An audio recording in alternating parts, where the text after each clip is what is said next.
లత, ఒక విషయం గుర్తుంచుకో. నా గుండెల్లో మండే ఆవేదన నిన్ను దహించి తీరుతుంది. సుజీ, సుజాత, కొత్త లైటర్ ఎలా ఉంది? కొత్తగా చూస్తావు ఎందుకు? నువ్విచ్చిన పాత ప్రేమకానికేగా. ఏమండి?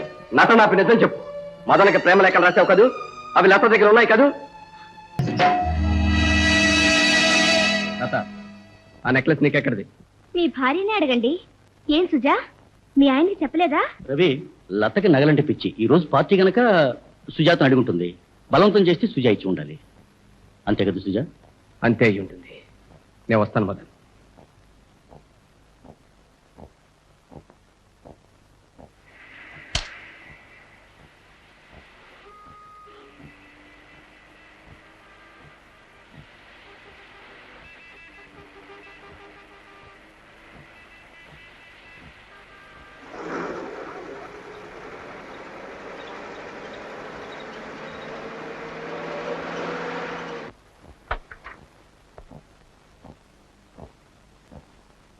సుజా, నెక్లెస్ లతకిచ్చి తెగిపోయిందని అబద్ధం చెప్పావు కదా?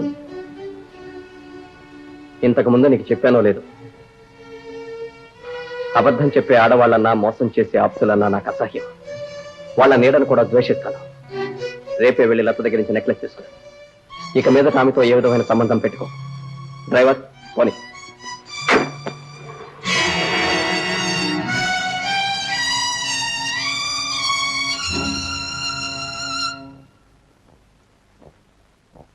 సార్, ఎవరో కుర్రాడు ఈ ప్యాకెట్ మీకు అందివ్వమని చెప్పాడు. ఎవరు పంపారు అని అడిగితే మీకు తెలిసిన వాళ్ళే అని చెప్పాడు.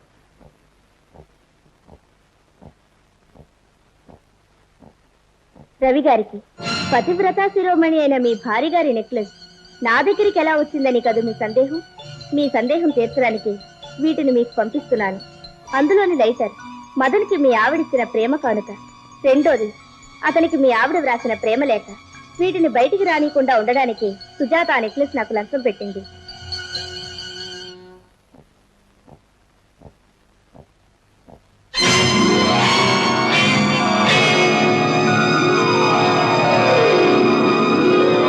డియర్ మదన్,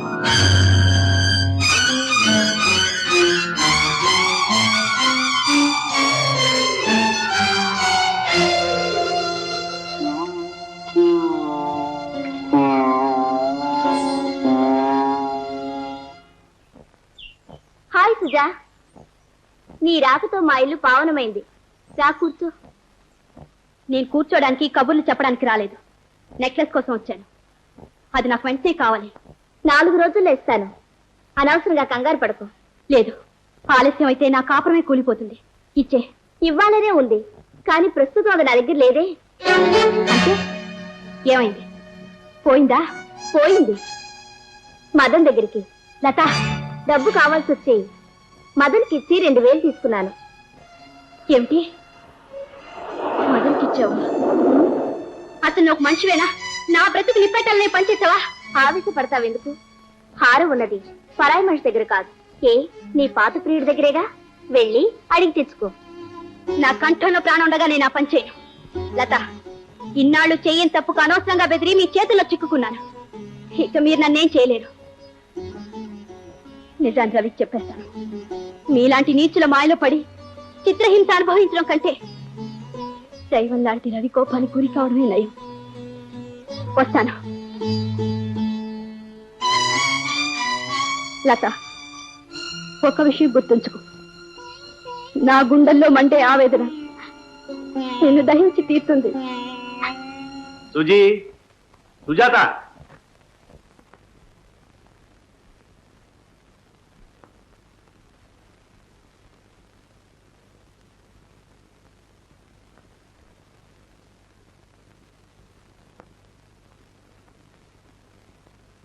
చాలాసేపు అయిందా వచ్చి?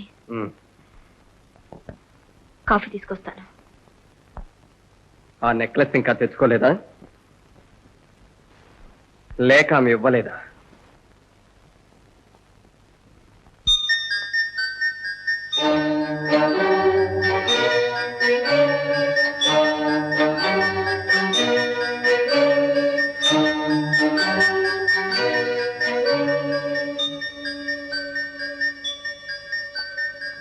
కొత్త లైటర్ ఎలా ఉంది? కొత్తగా చూస్తావు ఎందుకు? నువ్విచ్చిన పాత ప్రేమకానికేగా. ఏమండి? నాతో నాకు నిజం చెప్పు. మదనకి ప్రేమ లేఖలు రాసావు కదూ? అవి లత దగ్గర ఉన్నాయి కదూ?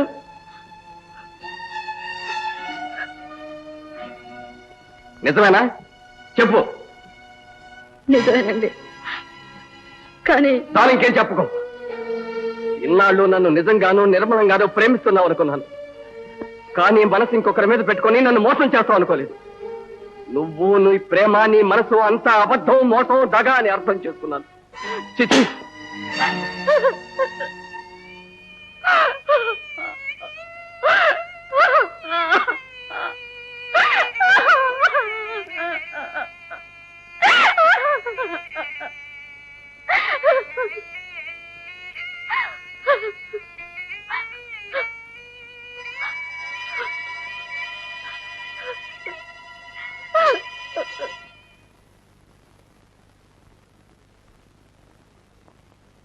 సుజా, నువ్వా?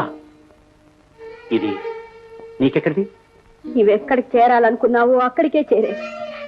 వీటితో ఏం చేయాలనుకున్నావో అదే జరిగింది. ఏమిటి సుజా నువ్వు అనేది? ఇంకా మాటలతో నన్ను నమ్మించాలనుకోకు మదన్.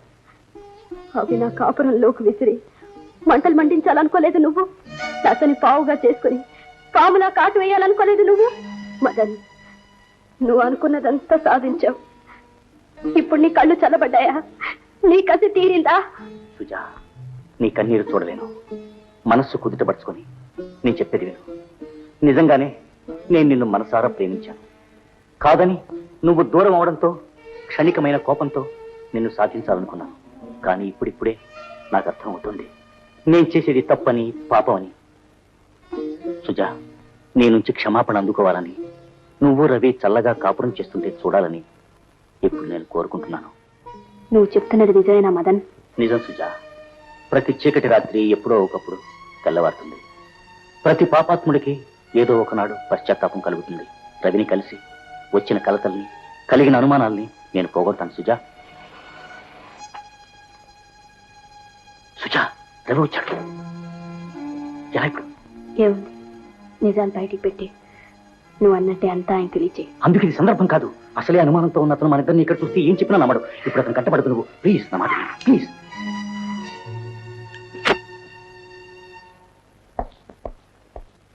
హలో రవి. మదన్, నిన్నో విషయం అడగాలని వచ్చాను. దేని గురించి? కొన్ని నిండు జీవితాల గురించి. అడుగు, చెప్తాను. సుజాతతో నాకు పెళ్లి కాకముందు ఆమె నువ్వు ప్రేమించుకున్నారా? రవి. మదన్, సందేహించుకో. నువ్వు చెప్పే నిజం నా కళల్ని చెరిపివేసినా సరే, నా ప్రేమను పరిహసించినా సరే, నా మతి పోగొట్టినా సరే చెప్పు మదన్, మీరు ప్రేమించుకున్నారా? మీ ఇద్దరి మధ్య తెగని అనుబంధం ఉండేదా లేదా? సూటిగా అడుగుతున్నావు గనుక చెప్తాను. మేము ప్రేమించుకున్నాం. మా పెళ్లితో ఆ ప్రేమ కథ ముగిసిపోయిందా, లేక ఇప్పటికీ కొనసాగుతూనే ఉందా?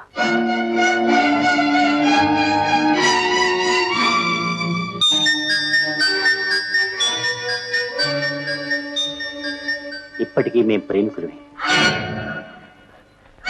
అబద్ధం. అతను చెప్పేది అబద్ధం. నమ్మకు రవి, నమ్మకు.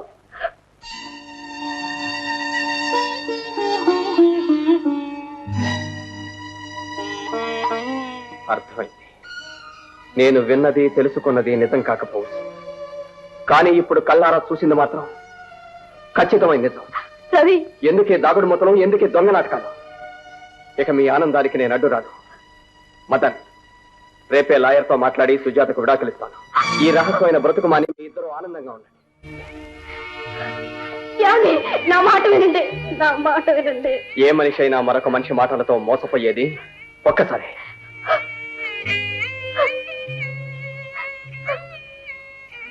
సుజా, పోగొట్టుకున్న దాన్ని పొందలేవు, అందిన దాన్ని పోగొట్టుకోకు.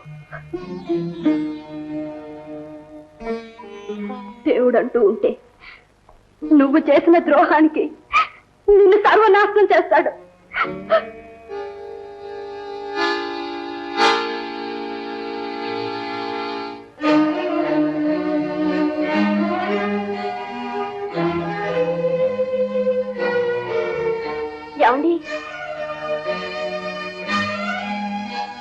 ఏమండి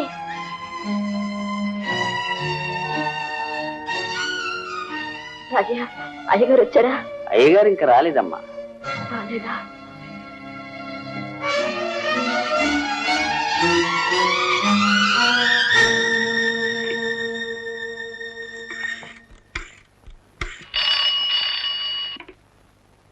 హలో, ఏమండి నేను సుజాతనండి, మీకు అన్ని విషయాలు చెప్పాలి.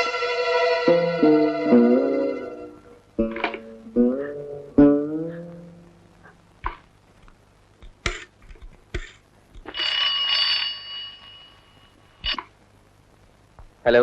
ఏమండి నేను చెప్పేది ఒక్క మాట కూడా వినకూడదు అనుకున్నారా మీరు? ఘోరమైన నేరస్తుని సైతం శిక్షించే ముందు వాడు చెప్పేది వింటారు కదా, ఆ పాటి కనికిరాని కూడా నోచుకొని పాపిష్టిదానా నేను?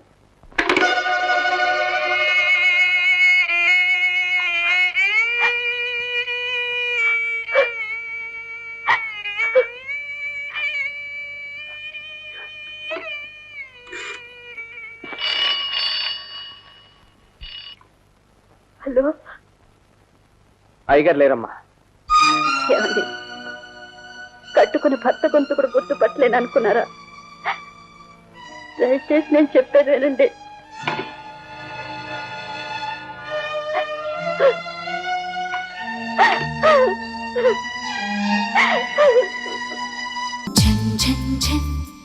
తెలుగు